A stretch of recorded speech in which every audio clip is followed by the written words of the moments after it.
ദൈവത്തിൻ്റെ അതിപരിശുദ്ധമായ നാമം മഹത്വപ്പെടുമാറാകട്ടെ.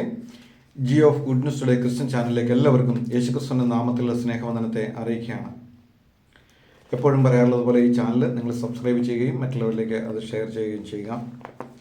ഇന്ന് നാം ചിന്തിക്കുവാൻ പോകുന്ന ദൈവത്തിൻ്റെ വചനം യെശയ്യാപ്രവചനം 45-ാം അധ്യായത്തിൻ്റെ 10-ാമത്തെ വാക്യമാണ്. അപ്പനോട് നീ ജനിപ്പിക്കുന്നത് എന്ത് എന്നും സ്ത്രീയോട് നീ പ്രസവിക്കുന്നത് എന്ത് എന്നും പറയുന്നവന് അയ്യോ കഷ്ടം. നാം ഇന്ന് ജീവിക്കുന്ന ഈ തലമുറ എന്ന് പറയുന്നത് ദോഷവും വ്യഭിചാരമുള്ളൊരു തലമുറയാണെന്ന് കർത്താവ് പറഞ്ഞിട്ടുണ്ട്. കർത്താവ് യേശുക്രിസ്തുവിൻ്റെ മടങ്ങി വരവിനുള്ള ലക്ഷണങ്ങളാണ് ഈ തലമുറയിൽ കണ്ടുകൊണ്ടിരിക്കുന്നത്. വളരെ ദോഷം നിറഞ്ഞ ഒരു തലമുറ.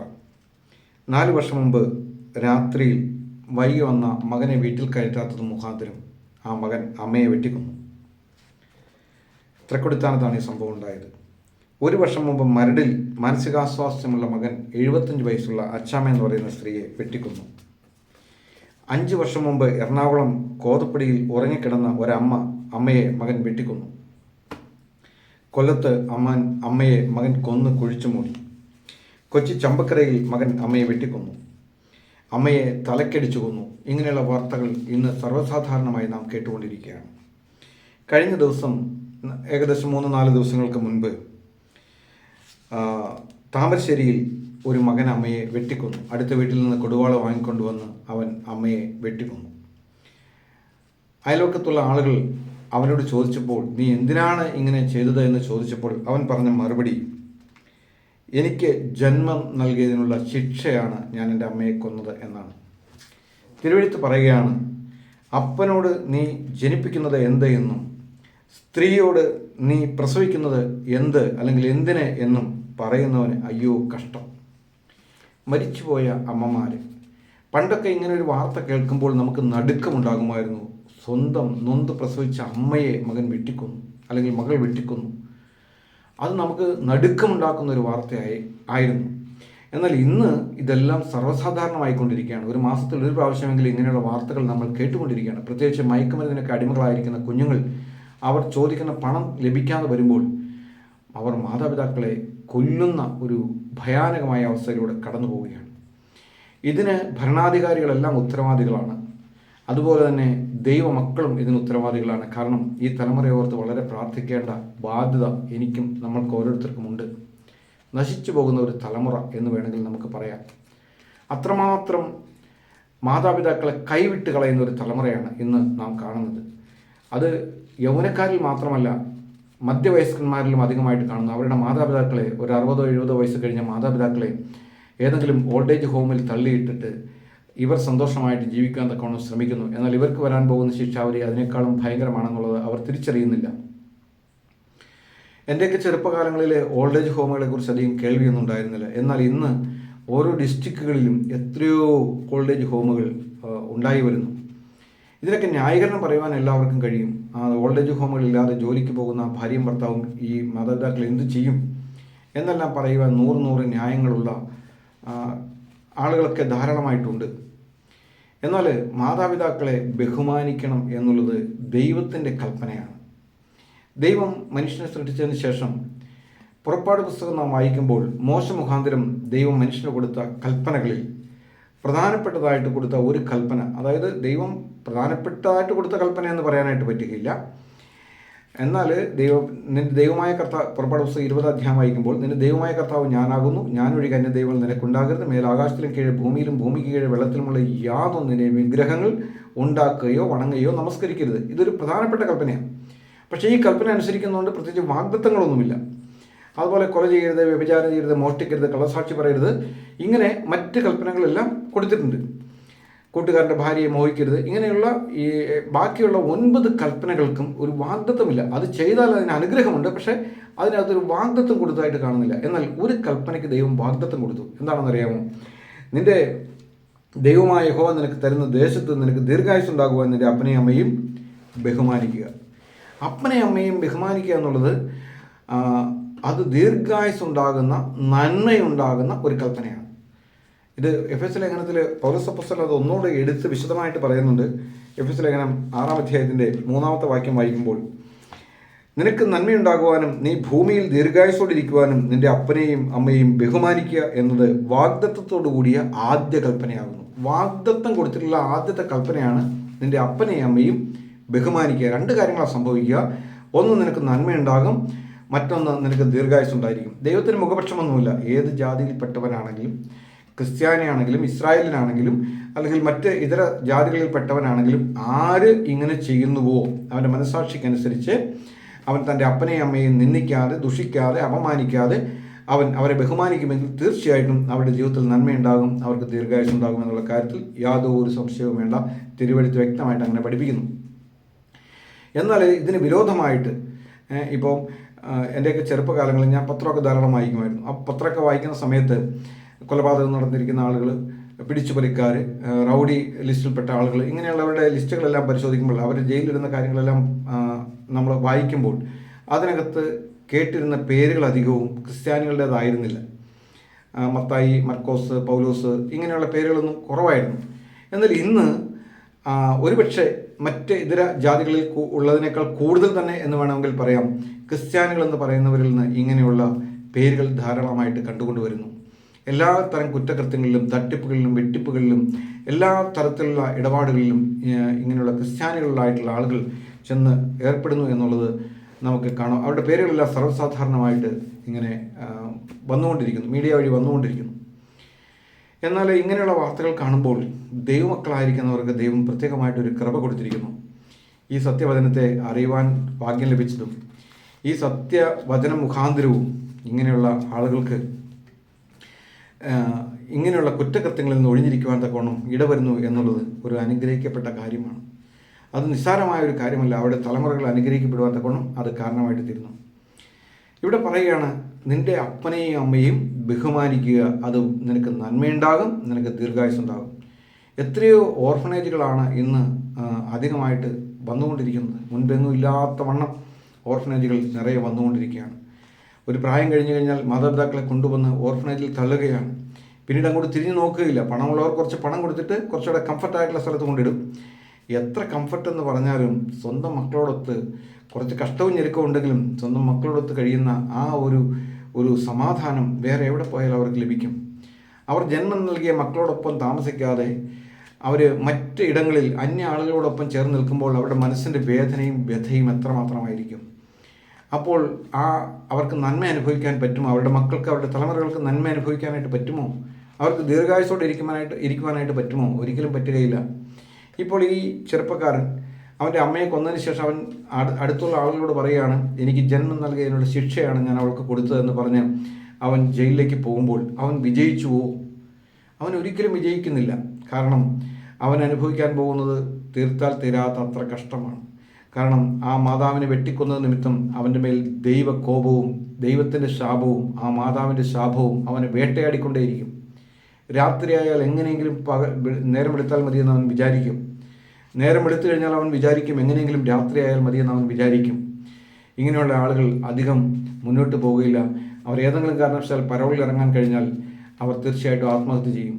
അല്ലെങ്കിൽ അവർ ഏതെങ്കിലും തരത്തിൽ അവരുടെ ജീവിതം അവസാനിപ്പിക്കും. അല്ലെങ്കിൽ തൂക്കുകയർ മുഖാന്തരവും അവരുടെ ജീവിതം അവസാനിപ്പിക്കും. ദൈവം ഈ ഭൂമിയിൽ അവർക്ക് ജീവിക്കാൻ കൊടുത്തിരുന്ന നല്ലൊരവസരം അവർ പാഴാക്കി കളഞ്ഞുവെന്ന് നമുക്ക് മനസ്സിലാക്കുവാനായിട്ട് സാധിക്കും. അനേക ആളുകൾ, അനേക ചെറുപ്പക്കാർ ഇന്നിങ്ങനെയുള്ള മയക്കുമരുന്നുകൾ മൂലം ഇങ്ങനെയുള്ള കുറ്റകൃത്യങ്ങളിൽ ഏർപ്പെടുന്നു എന്നുള്ളത് വളരെ ദുഃഖകരമായ ഒരു കാര്യമാണ്. ഇതിന് നമ്മൾ ഓരോരുത്തരും ഉത്തരവാദികളാണ്. ഇന്നത്തെ ഭരിക്കുന്ന ഗവൺമെൻറ്റും ഇതിന് ഉത്തരവാദികളാണ്. കാരണം പുതിയ നിയമ സംവിധാനങ്ങൾ കൊണ്ടുവരേണ്ടിയിരിക്കുന്നു. പുതിയ നിയമ സംവിധാനങ്ങൾ കൊണ്ടുവന്ന് മയക്കുമരുന്നിനെല്ലാം നിർമ്മാർജ്ജനം ചെയ്യേണ്ട ഒരു ആവശ്യം. ഇന്ന് സ്കൂളുകളിലും കോളേജുകളിലും മയക്കുമരുന്നൊക്കെ സുലഭമാണ്. നാം ഈ കഴിഞ്ഞ നാളുകളിൽ വായിക്കേണ്ടായി, ചികിത്സിക്കുന്ന ഡോക്ടർമാർ മയക്കുമരുന്ന് ഉപയോഗിച്ചിട്ട് ആശുപത്രിയിൽ വരുന്നു. അവർ ചികിത്സിക്കുന്ന ആ രോഗിയുടെ സ്ഥിതി എന്തായിത്തീരും? മയക്കുമരുന്നിന് കഠിന ശിക്ഷ കൊടുത്തുകൊണ്ട് അതൊക്കെ നിരോധിക്കേണ്ട സമയം അതിക്രമിച്ച് കഴിഞ്ഞിരിക്കുന്നു. പക്ഷേ ആരോട് പറയാൻ, ആര് കേൾക്കുവാൻ? എന്നാൽ ഈ ദൈവോധനം യാതൊരു മാറ്റവുമില്ലാത്തതാണ്. കാരണം അപ്പനെയും അമ്മയെയും ബഹുമാനിക്കുക എന്നുള്ളത് അത് വാഗ്ദത്തമുള്ളൊരു കൽപ്പനയാണ്. കർത്താവായ യേശുക്രിസ്തു ഈ ഭൂമിയിലായിരുന്ന സമയത്ത് കർത്താവ് പറഞ്ഞ ചില കാര്യങ്ങളുണ്ട്. മത്തായി 15:4 അപ്പനെയോ അമ്മയോ ദൂഷിക്കുന്നവൻ മരിക്കണം, അവന് ദണ്ഡന കൊടുക്കണം. ഇത് പഴയ നിയമത്തിലെ കൽപ്പന കർത്താവ് എടുത്ത് പറയുന്നതാണ്. അവനെ പട്ടണത്തിന് പുറത്ത് കൊണ്ടുപോയി കല്ലെറിഞ്ഞു കൊല്ലണമെന്നാണ് കൽപ്പന കൊടുത്തിരിക്കുന്നത്. അതുപോലെ തന്നെ അപ്പനെയും അമ്മയെയും പ്രാകുന്നവൻ മരിക്കണം. അവർക്ക് ദീർഘായുസ്സ് ഉണ്ടാകാനായിട്ട് പോകുന്നില്ല. എന്നാൽ നിൻ്റെ അപ്പനെയും അമ്മയെയും ബഹുമാനിക്കുക, എന്നാൽ നിനക്ക് നന്മയുണ്ടാകും, നിനക്ക് ദീർഘായുസ്സ് ഉണ്ടാകും എന്ന് വാഗ്ദത്തമുള്ള ഒരു കൽപ്പനയാണ്. എവിടെ ഏതെങ്കിലും മക്കൾ അപ്പനും അമ്മയ്ക്കും എതിരായിട്ട് നിന്ന് മത്സരിച്ചിട്ടുണ്ടോ അവരുടെ മേലൊരു ശാപം വരും. ആ ശാപം അവരെ വേട്ടയാടിക്കൊണ്ടിരിക്കും. ജീവിതത്തിൽ അവർക്ക് ഒരു തരത്തിലും രക്ഷപ്പെടുവാൻ കഴിയാത്ത നിലയിൽ അവരെ ആ ശാപം പിന്തുടർന്നുകൊണ്ടേയിരിക്കും. രക്ഷപ്പെടുവാനുള്ള ഏക വഴി എന്ന് പറയുന്നത് യേശുക്രിസ്തുവിൻ്റെ അടുക്കൽ വന്ന് ആഴമേറിയ മാനസാന്തരത്തിലൂടെ തങ്ങളുടെ പാപങ്ങളെ ഏറ്റുപറഞ്ഞ് യേശുക്രിസ്തു രക്തത്താൽ കഴുകൽ പ്രാപിച്ചാൽ തീർച്ചയായിട്ടും അവന് വിടുതലുണ്ട്, അവന് രക്ഷയുണ്ട്, അവന് സമാധാനമുണ്ട്. യേശുക്രിസ്തുവിലേക്ക് വരാത്ത ഒരുവനും ഇങ്ങനെയുള്ള ക്രൂരകൃത്യങ്ങളിൽ ഏർപ്പെട്ടതിന് ശേഷം സമാധാനത്തോടെ ജീവിക്കാമെന്ന് ഒരിക്കലും വിചാരിക്കേണ്ട. ആളുകളുടെ കണ്ണുകൾ മുഴുവൻ അവരുടെ മേൽ പതിഞ്ഞിരിക്കും. അവൻ എവിടെ പോയാലും ഒരു ഗുണവും അവന് വരികയില്ല. ശാപം അവനെ പിന്തുടർന്ന് കൊണ്ടിരിക്കും. അവൻ എന്തൊക്കെ കാര്യങ്ങൾ ഏർപ്പെടാൻ ശ്രമിച്ചാലും അതെല്ലാം പരാജയമായിരിക്കും. നമുക്കത് കാണുവാനായിട്ട് സാധിക്കും. അബ്ശാലോം എന്ന് പറയുന്ന രാജകുമാരൻ ദാവീദ് രാജാവിനെതിരെ മത്സരിച്ചപ്പോൾ പിന്നീട് നടന്നൊരു സംഭവം എന്ന് പറയുന്നത്, അവൻ്റെ അഴകുള്ള തലമുടി ഒരു കരുവേലകത്തിൽ കുരുങ്ങുകയും അവൻ ഓടിച്ചുകൊണ്ട് വന്നിരുന്ന കഴുത അവനെ വിട്ട് ഓടിപ്പോവുകയും അവൻ്റെ തലമുടിയിൽ ആ കരുവേലകത്തിൽ അവൻ തൂങ്ങിക്കിടക്കുകയും ചെയ്തു. ചുറ്റും വന്ന് 10 പടയാളികൾ വന്ന് അവനെ വട്ടം നിന്ന് അടിച്ചു കൊല്ലുന്നത് നമുക്ക് കാണുവാനായിട്ട് സാധിക്കും. ദീർഘായുസ്സോടുകൂടി മരിക്കുവാനായിട്ട് സാധിക്കില്ല. ഞാൻ ജോലിക്ക് പോയിക്കൊണ്ട സമയത്ത് എനിക്ക് മാർക്കറ്റിംഗ് ഫീൽഡിലായിരുന്നു വർക്ക്.